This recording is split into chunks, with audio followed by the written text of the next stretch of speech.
heard this research that we are, and talked about and discussed this morning, that we're somewhere on a journey. And certainly we have to enable the members of our organization, but at some point we want to also evolve some kind of cultural shift and mind shift and so on. So what are your entry statements or on recommendations on this? Maybe we start with Belinda.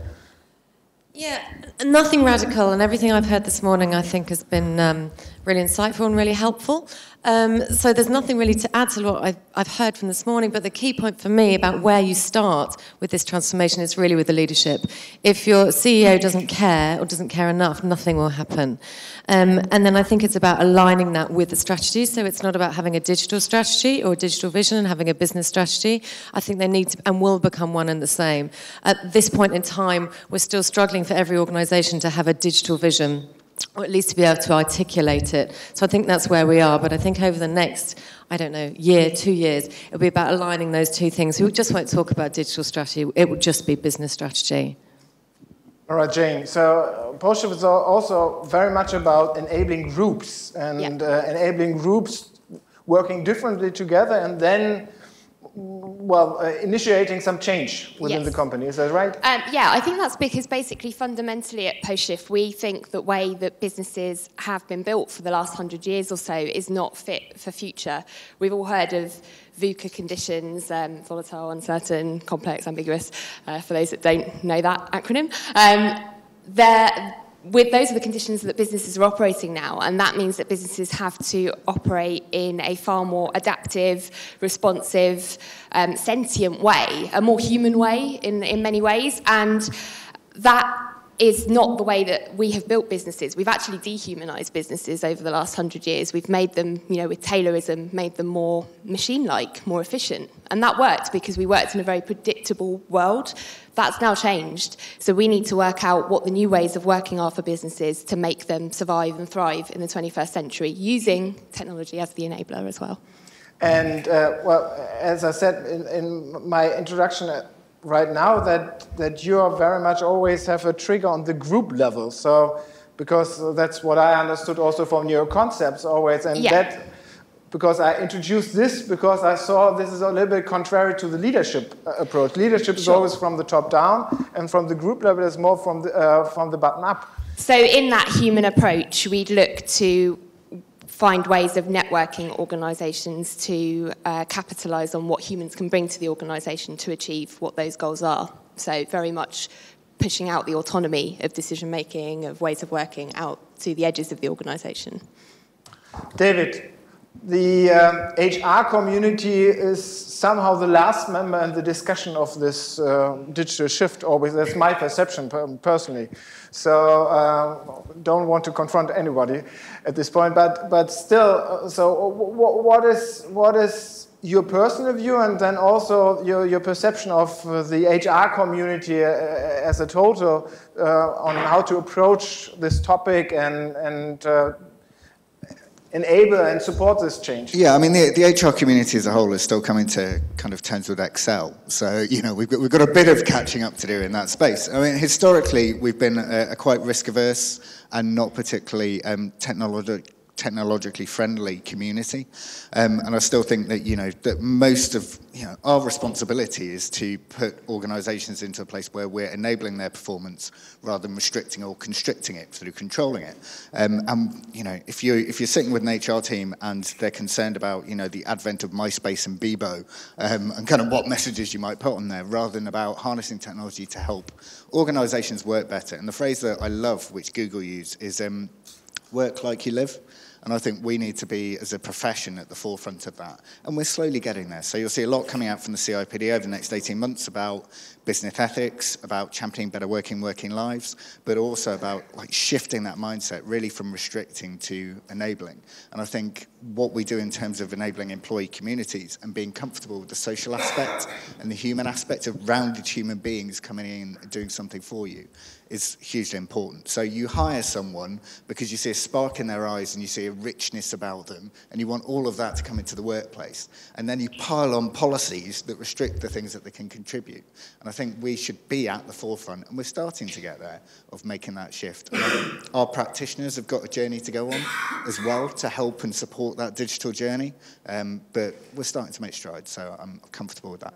I mean, especially when I'm talking about this social evolution, it's always for me this journey. So you need this enablement on the individual and team level, and then somehow the organization level, and especially for the enablement for the organization level, you need the people who are in charge for developing the organization, and their HR is significant and critical for this evolution. So it's lovely to be described as critical. We don't get called that enough. We are really critical for anyone in this room.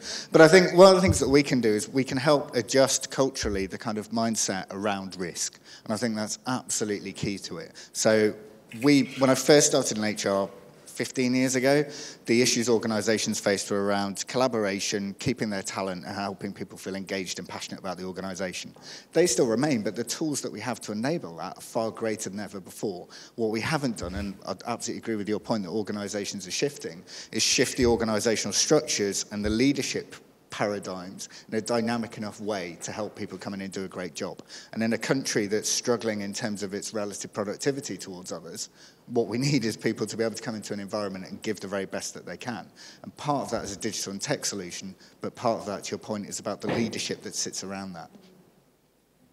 Jane, how is this? How is this inside view of and also the theoretical best practice view on this journey going along with your insights now from your research at that point? Well, I agree with everybody here. Of course. No, but what strikes me more than anything is how technology actually isn't keeping up with the people now.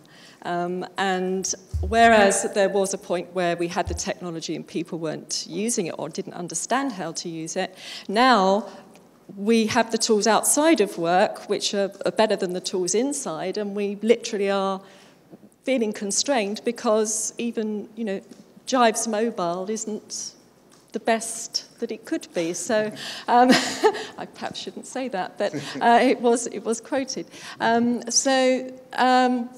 What I think is imperative is to encourage the creators of the technology to actually look at how people are using it and what they need, and hurry up to get the systems that we need out there. Michel, if you think about the organization and enablement on this third level, so we've seen from your French research, there are a lot of firms that have emerged onto this. Who is taking the lead of those projects? Are those leads already in charge in the HR department, or are they still in the charge of communications or somebody from, delivering better collaboration services to the company? Well, it depends, of course.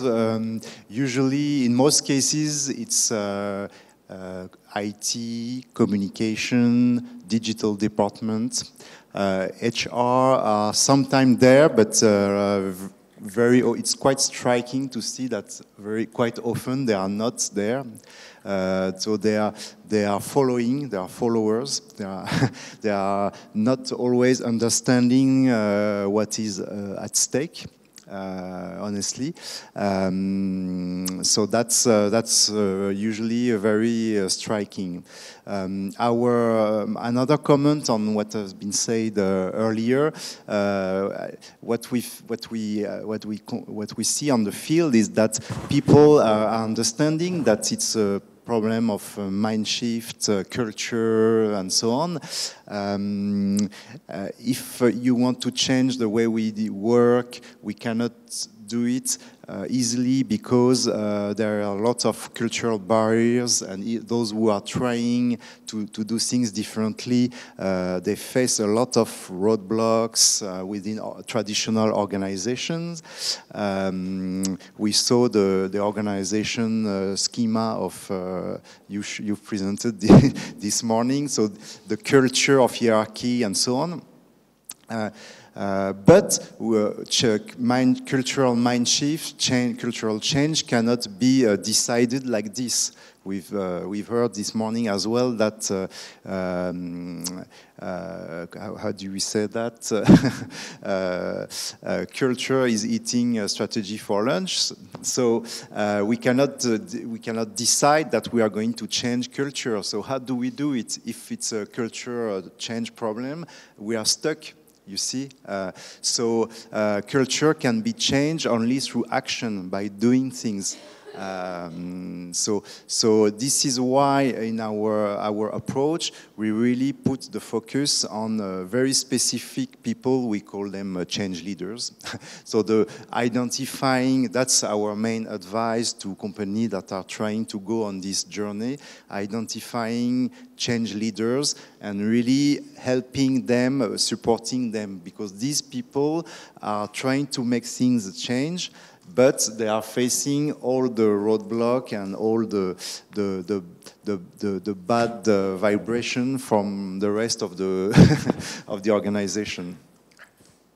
We heard already I see always those two different patterns. So either coming down from the leadership, really, as also Bonnie said before, leadership, a new mind shift for the leaders that drive the cultural change process and the emergence into this digital, all going the bottom-up way and in enabling groups and showing them how to create new business value with the use of these tools. So these are two different patterns. Are there any?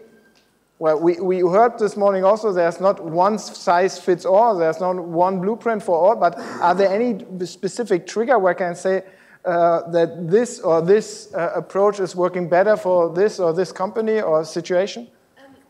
Personally, I don't think they're either or. I think they're one and the same.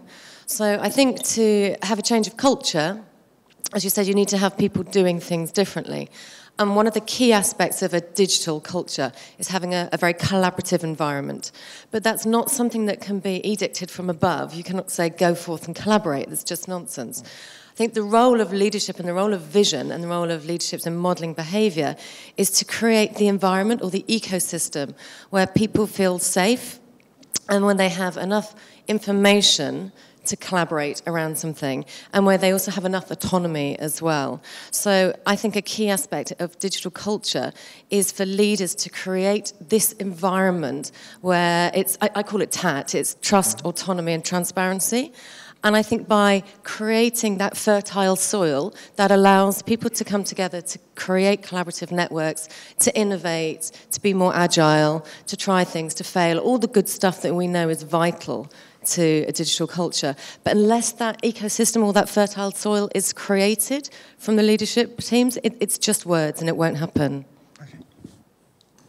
Yeah, I absolutely agree. I think leadership and bottom-up are the kind of two ingredients you need to really instill sustainable change. One without the other often peters out over time. We like to work with leaders to absolutely understand and define exactly what it is that they're trying to strive for. I think that's really important. So many organisations sort of have this idea that they want to be digital or have this digital transformation programme, but they haven't really defined what for and why in relation to their business and their business strategy. Where you start to get a hook into your business strategy, we then like to work with organisations to really define that in terms of capabilities. So you're trying to become more agile or more responsive. What skills does that mean you need in your people? And what does that mean in terms of what skills you have in your people now? Because you may well have the beginnings of that already. What are the strengths of your organisation? What can you build on? And then, as you say, use your leadership to create the environment whereby people can therefore go and develop the capabilities that you're trying to go after. I think it's evident that a change is coming. As to how that will come about is quite interesting, because it won't be evenly distributed. I think we understand that. So, you know, you've got technological infrastructure issues in certain countries. You've got different philosophies and cultures. I think some organizations will just die out because they don't get it and they don't get it fast enough. Some organizations, and I mean this in the least sinister way possible, will have their current leadership teams die out, and that will free up a new generation to kind of come through. And others will kind of be smart enough to spot those changes emerging and find ways to enable them. So I think you used kind of that fertile soil. I always think one of the most important jobs of a leader that we don't often look at is just legitimizing behavior for other people. And some of that's role modeling, but some of that's also just going, look, it's okay for that to happen here, and the sanctions aren't there, and we're not angry with you, that's fine, and we kind of expect that to happen. You can not be in that community, so you can not be a digitally savvy leader, but still appreciate you want that to happen in your organization. You don't have to be a digital native to make this happen. What you do have to go is, that's kind of okay to happen here. And I think we kind of go for the big win, whereas I think there are a series of little wins underneath that can help that transformation ease. Yeah, I'd agree. The culture of blame is a big issue where we are at the moment, in the fact that when you are a company that needs to move agilely and very, very quickly, you don't always have the time to back yourself up 3 levels higher up the hierarchy to get a confirmation that what you're about to do is correct. Therefore, those on the edge who are out there need to feel that they can act without worrying too much in case they do get it wrong. And if they get it wrong, they need to feel that the people behind them are supporting them, that they did the right thing at that moment, they did their best. And building that psychology into a whole company structure, it is a big ask, but I think, you know, it is possible. For sure, it's happening little by little, and to create this fertile soil, as we said, I think what is key is to give recognition to the change leaders, to the people that are doing things differently, that are pushing the lines, that are changing the company. They are very lonely, and and it's very tough for them. I know, because I've been trying to be one of these persons in my past experience. And I've discussed with a lot of similar peers, and I know it for sure. It's you are alone, and it's very tough, even psychologically. So you need the team that is leading the initiative should really focus on giving recognition to these people, helping them, helping the organization to recognize them, to value them, to support, to give them tools, to give them methodologies, and so on. I think that's a very good way to use the time and the resources we have instead of focusing on technology. Are there any questions in the room? To the panel. There is. Can I have one? Thank you. Hello, that was really interesting. Thank you for that. Anthony Jaggs from Bupa. I wanted to ask you guys what advice you would give to organisations that are struggling to make HR come to this realisation of the cultural change. Now, they might talk about it, but really understanding that the extent of what it takes. Just wanted to know if you guys had any tips or experience in that kind of line of thinking. I spend a lot of time talking to HR professionals about the shifts that are coming, and the best way to do it is to really scare them quite a bit. So, you know, whether you start talking to them about dinosaurs, whether you start talking to them about becoming an organisation in irrelevance, whatever language you use, but go strong and go hard. Because actually, there's no excuse given the information that's out there, given the fact that, you know, everything's visible in the external world. It's not just like an organisational thing you may not have heard of. You know, technology is present everywhere. So scare them. Just tell them that. And I'm happy to come in and scare them. Do you say you work for people? It's local. I will come in and talk to them about the fact that they won't have jobs in 10 years' time if they don't get with the changes. It's like someone working in IT and going, well, yeah, I was kind of comfortable with servicing Windows 97, so I'm sticking with it. You know, like, it's a different paradigm, it's a different world, and they need to change with that. So we've got a big project called Profession for the Future, which is it's about the next 10, 15 years of work, what the profession needs to do to service that. And I'm not picking on your organisation in particular, but my profession will become obsolete if we don't shift from where we are. And we need to get comfortable with that, because we have no entitlement just because we pay people each month to continue getting paid ourselves. I think that's a great answer, and I'm going to add it in another way, which is, if you scare them, have something strong to follow up with that makes it easy. So we work with a lot of leadership teams who have typically turned their back on digital because they're terrified by it. So they delegate it to somebody else, and they just hope that it will happen if they give it to somebody else because they're too scared. So I do think there's a risk in scaring people. But we talk a lot about digital mindset. It's about something that can go on in here, and about being aware across what it is that it actually means to have a digital mindset, and the fact that actually, you know, if they're using digital tools in their social lives, or if they're used to, you know, crowdsourcing or talking to people or asking a range of people for ideas, they're kind of halfway there already. Or if they're interested in the future of their organisation, they're kind of on the road anyway. So make it more accessible by thinking about what is the digital mindset and what aspects does that person already cover, and start a conversation on territory that they're familiar with. That's the flip side of your coin, I think. Well, I am also nice to HR professionals as well. But it's things like getting them to go on Twitter, It's things like getting them to go on Twitter and saying that you don't have to dive into this, you don't have to share stuff, but actually for the first time in humanity you can see what some of the smartest people in the world have read that week, and how do you expect to remain professional doing that? It's about kind of painting a picture of saying for 15 years we've been worried about organisational silos.